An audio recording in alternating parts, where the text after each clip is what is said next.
Era say mo kwa ba bie me Adom TV Badwam ena o hye no na efia dentia nti nkwahia no beba 8 pm wadaroma na yenkasa ehunhia pa emfiri ha obo asefo mechia mo wa so Adom TV mu too much yeda mo ase papa meja no meja ne menna enotene wa ne eja BK dakwa ochiamia mu akodakwa eja ne na mechia mo rado nkoso anchechire mo hore wate ne abusua ni nyina mechia mo pa ne obosifo nyina ma modi afache me but I appreciate nyame Adom a echena memenda 1st November ye nyina ye hia wo Legon Botanical Gardens to wadaroma be kan ye ho kola party ene ye kwan ye faso ne ye hu hia ye dim komo bebre ti no brawo ba nhye kala bia wadaroma e de didi mu anu ahye kokko se de hyemi upe bia humi na beje wode why uhia me ho nso ne bi wo han me mo bi wa mantem na san eno ano no because color red for no doso Alhaji mu nyina o red nti kasa no enye obi obetena me nje bia o red nti eno ano no nti e betwen mo family of 6 utia 50 cedis samini jinem saminio skiri gona aya wa na adenengago 50 Ghana ode nipa nsieba unya no wo ba bia je se kola party ti etwen nyame Adom a ochena na wo beba nso a e wo so ani tie so wani no hunu ade bibia da ho clear aladi vision aba ehu Alhaji achepa ti se waba dia na daroma oba be so ya sen no waba one ni team ni nyina mo she red shakala bia ba ho e be san no gate ti do me mo akwa be na bia boko de Yankopon Adom ni mo mpa nyame papa Alhaji Vision Herbal Clinic and Spiritual Center yete mo nka che ti ade achi bia ni pa foforo be hwa Adom TV ti e bia no wati din no ba wo sheda ehu adwuma no ha nti wadaroma ye ni nkomo yo sister we dey beda wase na ya fa konya kese a wo dey mai na no pai so na ya chia atiefo ni ahwefo nyina ye chance se ya na aye ni gie because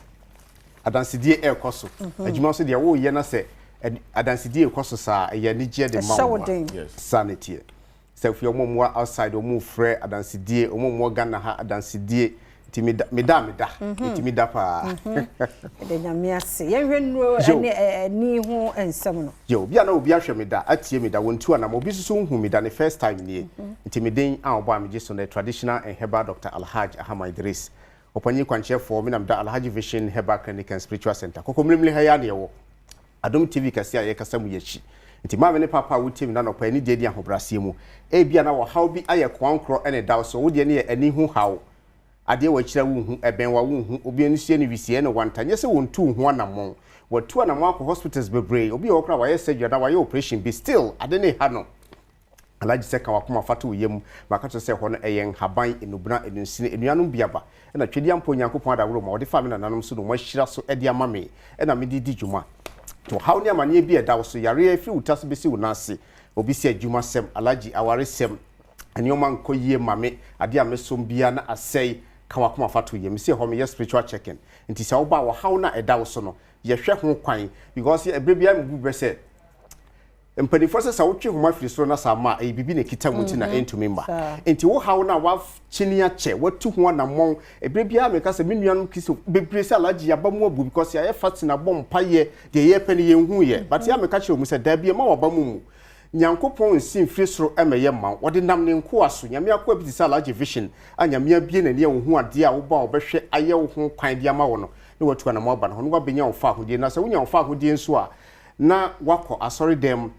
adi asida koma mi ro Nyankopon esa se me bi nyame akwa nti umfa wotumi fa asida nyede emfa mame me pacho enioma yetumi ye o maso ye ho no me ba me ni me Dr. Panyi ba ko ne ba ntimi mana bo boso dina ye wi a the location ni number do center jamo yo doc da se bebre ya so ye se na papa ediga kan ye no se wani na ha wani hu ha e bia na nye wankasa unu e bi papa bi na wa frɛ na kaja ne se omra Alhaji ho na ehu hia surgery ana operation bia do ne ye de be ma na wanom na ma wani no so edi ada ha ma kama sanso na BP enso ye ho adwuma pa bo ha omra de bia check ni de no na enam 200 de bia 180 mpacho eno so ba ye check ye di machine ehwe system e check ansa na ye dry day ama omra bi mo bon se na e ba fam kama dan so na diabetes enso ye ho adwuma pa bi a wotie samre odwun so bebre bi a won so te a na ete wo check ya bi nam 8 9 10 15 ho nyina na mesrew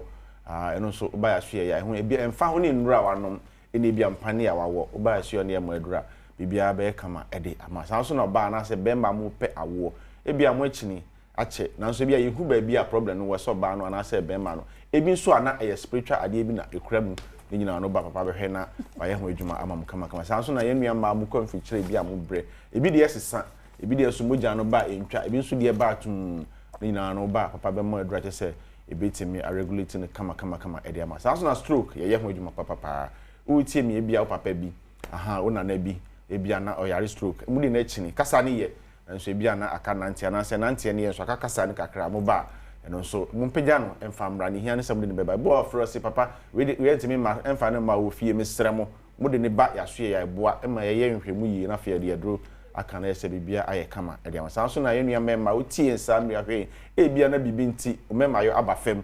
aha se de na wo ni mo hu dada no ene eniama no asesa eno ne so beto na mo emfa wo ne ba bia wo na wa ba ye ho na ye se amadura obanu ma so no obetime gina wona so bim kama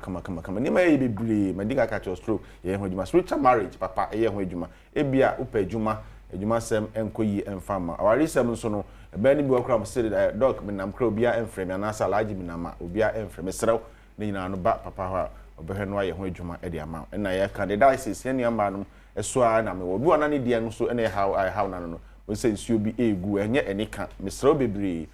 so wo ne mo ho se ye kan bia bi how a mabone na bra hwe ya okukum me ne mo adura oben mo tese ase ebetu e de basa na fibroid eno so ye ho adwuma eno so ho nhia se e bia ba ko surgery but papa be mo adura oben mo tese be na ne kama e de ama na so ho ato e bia na na mo adwuma bi a wo ye sciatica bia usisi anasa wo sori a wo bre ni nyina no ba ye mo aduro no ma wo be sole ejina kama na wetimi aye adwuma se wo ye bia no asthma ulcer nyina ye ho adwuma papa wa ha me jama no na wato yo doc me da wase epache obi tiem na nokwa ni hawo ye koko hanipa obi ho na nokwa wo tiem wo gya na emoja wo watu ho na mowa sade ne ntumi nkontise ama ne bema wo ye bema wo bema ntumi nya adwuma because wo gya wo na emoja wo ebi ho tanya constipation wo se Alhaji mi didi no so mi ntumi nja me nan eti ne honam dua no ho na emu hyehye no ni wo se Alhaji mi ti fatumi pai mi saa obi so ho asebe so kasa na enkan ye den ewom enye se wontu ana mo nuam doctor medical doctors anim diefoi omo hwe wo mu ye labs bia ne ho ya omo nye na busa ho se edie nti na me nuam medical doctor anim die ni no wa chew labs awaye bibia but o how na edawo so no entumi ye den enko ebi okwa sunsum yetimi to how bi didi wachi obi ho se Alhaji me na mabema mfreme de meye bia enye yetimi to neoma bi didi wachi wo sunsum nti wonam no saa neoma no na asi kwan wo neoma bi mu osabe oye oba hu se me hu ofepa but neoma bi editiaw watu hu na mo sa wo hu kwan Alhaji vision se brebia me ka chem se ade nti se wo ko tema na wakofa kasoa obebre Alhaji se bra na me hwe ho kwan na me nya ho adwuma ma koko ya sema ye kan se ba koko ne dia jaw eye problem koko timi jaw severe body pains bi wan hwe ya de bi abanu painkillers na wada painkillers so se wonum duru ba bi a enya adwuma woni padua no biem intimi okoko nro eyen haban enubna enusini e makoma ko 7 ena maka bom maka kire se abibiduro adwuma ye sebe se woni inform a wontumi nye e ya amamre ne amane ebre bia ye ebra ye bewura dan mu yi ye ya amamre ne amane ansa ne ye bewura bi ya mfa ye pe ena de bewura ha enti maka kire se metana nanom na ase ena omutiti me amamre ne amane kwan so enti haban ya ewo hoyi ebia wadwuma eye maka kire se ye wode ade sunsum adwuma ye wode utie wo ya eye adwuma obi sisi onanti kobonkum na achia hwe nifa otrase no obesore sia na ayedian ma no so obesore ko se Alhaji mitu ase etweme manum nuro sa ntumi nye den enko ipacha opia ne die mu se wo hwe sa dro we ya eyen haban enubna enusini e makomako 9 e na me dia ye wo sisi ye we ya wo nanti a wo ntumi nanti wasan koda machine so ne dia wasan ne wakadem enipa bebre akadem Alhaji se ka wakoma fatu yem oba ne be ma wo pa wo mama bebre awo obi ye ko se Alhaji matu ho na mo bebre but I want it to me ma say lab sama yebi obi timi fa eno mo bebre papers be no dia begu ho ma ka kire say ade bi ho a be ma okwa ware na oba okwa ware no ye betima siwa wo ho kwan e wo be ma na busuo na say oba na busuo wan kasa busuafo betimi o say busuan we ye nware wo me dia mabusuan dia me ba ya me nyini ya me behu ye no e ma wo ho fefefe beti obi anware ade nti na wontu ana mo obi ho se mabusuan ye siso ye nyini kakra ne ya de ne ya wu akwasi wi kwame wi ade ntina akwaso ya wote ho ese wutu na mo na hwa de kronti a e wagusua no mu a esi mu kwan a ha mo a muntumi enya mo fa ahodie aware ntumi ma skato wonsem na ahye obi atu kwan na no pay a wotie mi ebia UK fo no omo hwe ye etie yen je sana Germany fo so ehwe na Spain Italy Holland fo ba bia ye de ehwe yen maka cho se Adom TV die eko ba bia timiti Adom TV se na eye de je nko a enti no me ka hye wo se obi a wo problem me se wo de yare wo de hye ne no nsan wi ne cocaine maka cho se sabi obi na wo se na adwi mu ka no twedi ampo nyankopon adawro ma matimi ye adwuma me hu ne se da batimi ye adwuma man ho to no eye nyankopon adoma che die no de che nananom mpacho me number na me didi dwuma no eye 0242 812 426 0242 812 426 mpacho fa number no numbers ni bi ka ho but we no fa number na frame me pache wo how dey amane bia da so ma me ne papa wutie me yes e bia na frame na me ne wontwehwe nkomo e fi wo trust be si wo na se say sunsumo na se ho na mani inshallah se wo frame am ne wo twehwe nkomo na wo benya wo fa hodie wo benya wo hoto yankopon na somdwe enka ya tiefo ni ahwefo ni ya da se papa pa anti Alhaji Vision Herbal clinic na yete one more enka no